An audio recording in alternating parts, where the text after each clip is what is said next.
नमस्कार दोस्तों, आपका इस चर्चा में एडवोकेट कपीस श्रीवास्तव के साथ स्वागत है। आज की हमारी चर्चा का उद्देश्य यह है कि हम ये जानें कि एलएलएम की क्या इम्पोर्टेंस है, एलएलबी के बाद क्या हमें पोस्ट ग्रेजुएशन करना चाहिए और यदि हम पोस्ट ग्रेजुएशन करते हैं तो इसके क्या फ़ायदा करियर में हमें मिल सकते हैं। आप जैसा कि बेसिकली आप सब जानते हैं कि एलएलएम के बारे में आप तभी सोचते हो जब आप एलएलबी के फाइनल ईयर में होते हो या कुछ आगे बढ़ गए होते हो। लॉ की फील्ड को आप समझने लगते हैं, लॉ के जो बेहतर इंस्टीट्यूट्स हैं उनके बारे में जानने लगते हैं और करियर के बारे में भी आप सोचना शुरू कर देते हो कि हमें एलएलबी के बाद क्या करना है, जुडिशियल सर्विसेज की प्रिपरेशन करना है या एकेडमिक्स में जाना है या एडवोकेसी में उतरना है। तो इन्हीं सब विषयों पे केंद्रित करके मैंने आज का ये वीडियो बनाया है। तो उम्मीद करता हूँ कि ये चर्चा आपको पसंद आएगी।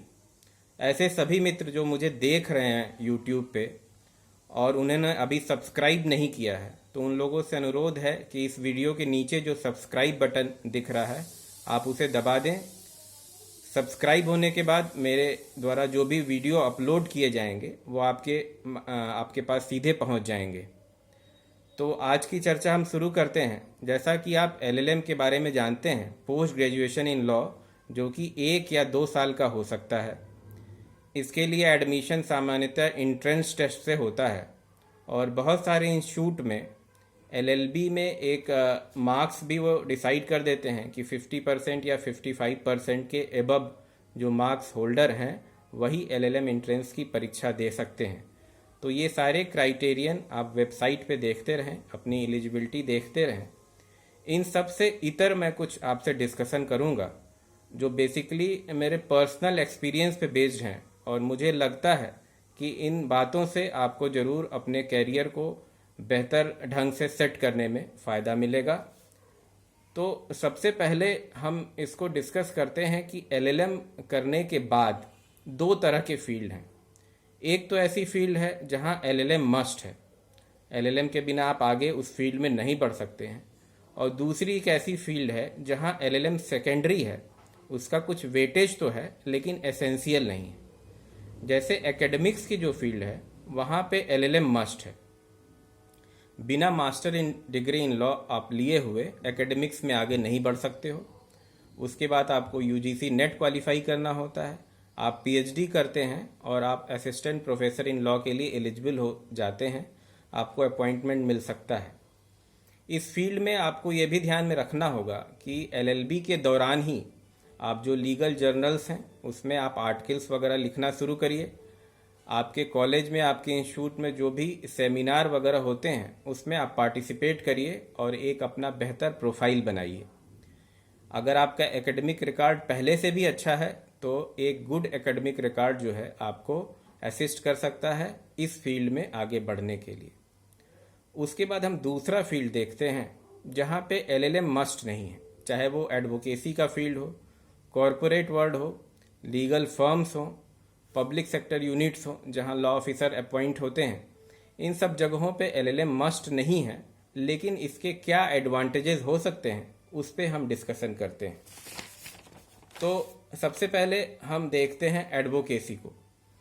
एडवोकेसी में निश्चित रूप से आप सब जानते हैं कि एलएलएम की कोई आवश्यकता नहीं है। बहुत सारे ऐसे एडवोकेट्स हुए हैं जो बिना एलएलएम की डिग्री में अपनी फील्ड में बहुत ऊंचाइयां उन्होंने छुई हैं। लेकिन अगर आप एलएलएम करते हैं तो आपको क्या एडवांटेजेस हो सकते हैं? मेरे ख्याल से अगर आपने एलएलएम की डिग्री ली हुई है तो आपका कॉन्फिडेंस लेवल बेहतर होता है। दूसरी बात, आपका एक प्रोफाइल जो एडवोकेसी में बहुत आवश्यक है, एक प्रोफाइल आपका सोसाइटी में बहुत अच्छा बनता है। आप अगर एलएलएम अच्छे इंस्टीट्यूट से किए हैं तो निश्चित रूप से लॉ की अंडरस्टैंडिंग आपकी बेहतर होती है, आपका प्रेजेंटेशन कोर्ट में बेहतर हो सकता है। तो ये सारे इश्यूज़ हैं जो एडवोकेसी से रिलेटेड हैं, जहाँ पे एलएलएम मस्ट नहीं है, लेकिन अगर आपने एलएलएम किया हुआ है तो आप एक अपर फुटिंग पे हो, ये मेरा मानना है। एडवोकेसी में एक बड़ी इम्पॉर्टेंट चीज़ होती है आपके सोशल कॉन्टैक्ट्स। वो सोशल कॉन्टैक्ट्स आप अपने इंस्टीट्यूट में अपने कलीग्स के साथ बना सकते हो जो फ्यूचर में कई अच्छे जगहों पे जाके काम करते हुए, तो अगर आप एडवोकेसी में भी आते हो तो वो सारे कॉन्टैक्ट्स आपको आगे बढ़ने में एक पॉजिटिव ढंग से मदद कर सकते हैं।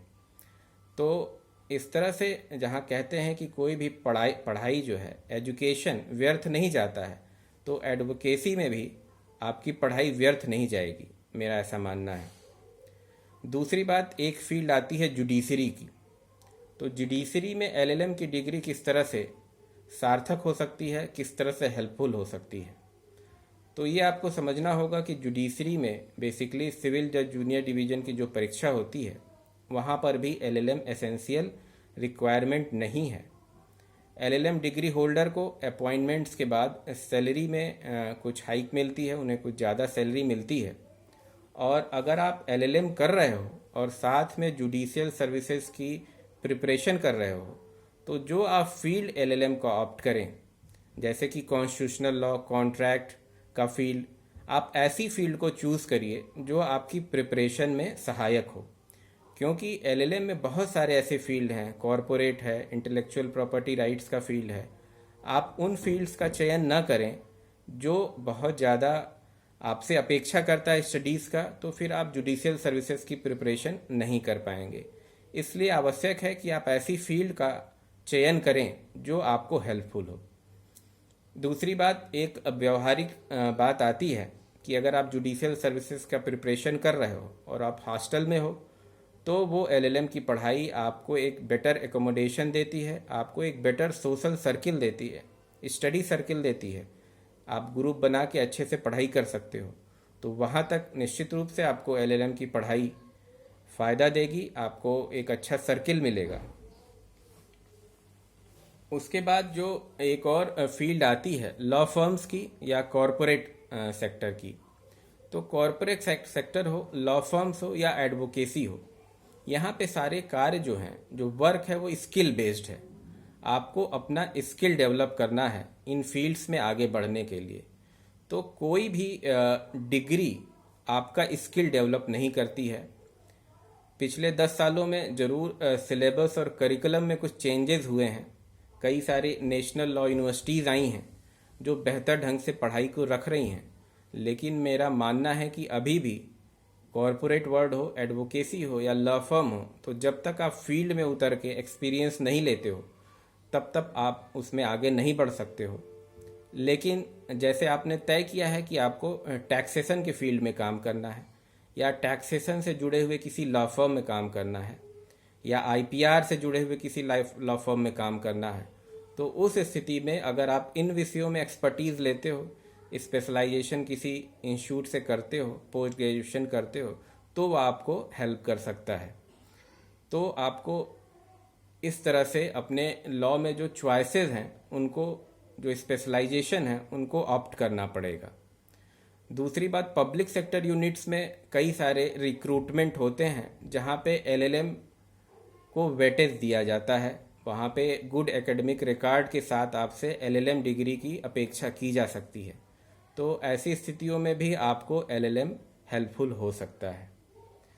जो डिफरेंट फील्ड्स आप देखेंगे एलएलएम में, क्योंकि एक एक्सपर्टीज़ होती है, तो बहुत सारे फील्ड हैं। कॉन्स्टिट्यूशनल लॉ है, टैक्स है, कॉरपोरेट है, इन्वायरमेंटल लॉ है, ह्यूमन राइट्स है। तो ये मेरी एडवाइस है कि आप उसी फील्ड को चूज़ करिए जिस फील्ड के साथ आप आगे बढ़ना चाह रहे हो। क्योंकि केवल डिग्री आपको कुछ नहीं सिखाती है लॉ की फील्ड में। आपको वो स्किल सीखना होगा जो आपकी पढ़ाई कंप्लीट होने के बाद आप एक्चुअल वर्ल्ड में जब आप अपीयर होते हो, तब आप सीख सकते हो। उसके बाद एक और प्रश्न आता है कि कौन से इंस्टीट्यूट से हम एलएलएम की डिग्री करें, कौन से हिट फेवरेट इंस्टीट्यूट्स हैं जो आपको एलएलएम की डिग्री अवेलेबल कराते हैं। तो इसमें बहुत सारे आप मैगजीन्स हैं जो हायरकी दे रही है, रैंकिंग दे रही है। आपके आपस में भी डिस्कशंस होते होंगे कि कौन सा इंस्टीट्यूट अच्छा है और कौन सा नहीं, और आप ज़रूर किसी नतीजे पे भी पहुँचे होंगे। मेरी एडवाइस ये है कि ख़ास तौर से लॉ की डिग्री में बहुत सारे मिडिल क्लास के भी लोग होते हैं, तो आपको अपने फाइनेंशियल एस्पेक्ट को भी देखना होगा। मास्टर डिग्री इन लॉ की जो पढ़ाई होती है, दूसरे पोस्ट ग्रेजुएशन डिग्री से इस मायने में अलग होती है कि आपको समय ज़्यादा देना होता है।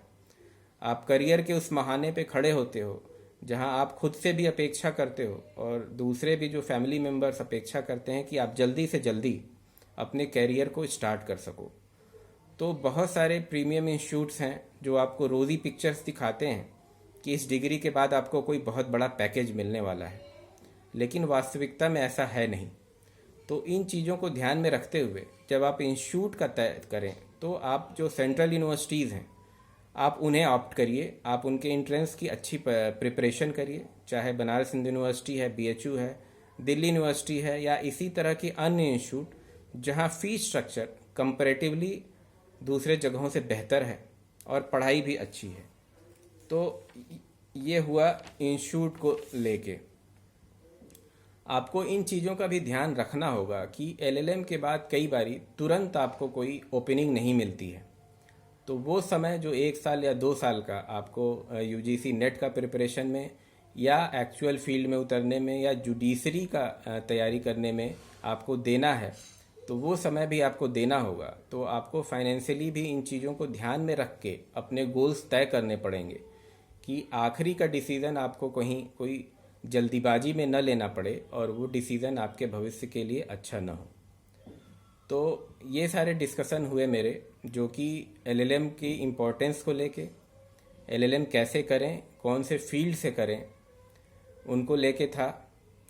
एक हम लोग जब पढ़ाई किया करते थे तो एक समय चर्चा होती थी कि जो LLB है वो ब्लैक कोट है जो आपको धूल से, आंधी से बचाता है, और LLM की डिग्री उसमें लगा हुआ एक गुलाब का फूल है। लेकिन चीज़ें अब बहुत बदल गई हैं। LLM की अपनी एक इम्पोर्टेंस है सोसाइटी में, समाज में आपकी एक अलग रेपुटेशन इससे क्रिएट होता है। तमाम जॉब अपॉर्चुनिटीज़ भी क्रिएट की गई हैं। तो ऐसा नहीं है कि ये कहावत पूरी तरह सही है। LLM का अपना एक इम्पोर्टेंस है, जैसा आप लोग सब जानते हैं। जो नहीं जानते हों मैं उन्हें बता दूं कि मैंने भी LLM दिल्ली यूनिवर्सिटी से किया वर्ष 2002 में। तो आज की चर्चा यहीं तक। आप हमें देखते रहें और जिन लोगों ने सब्सक्राइब नहीं किया है सब्सक्राइब करें, और मैं आप लोगों के साथ बना रहूँगा विधि के अन्य विषयों को लेके। धन्यवाद।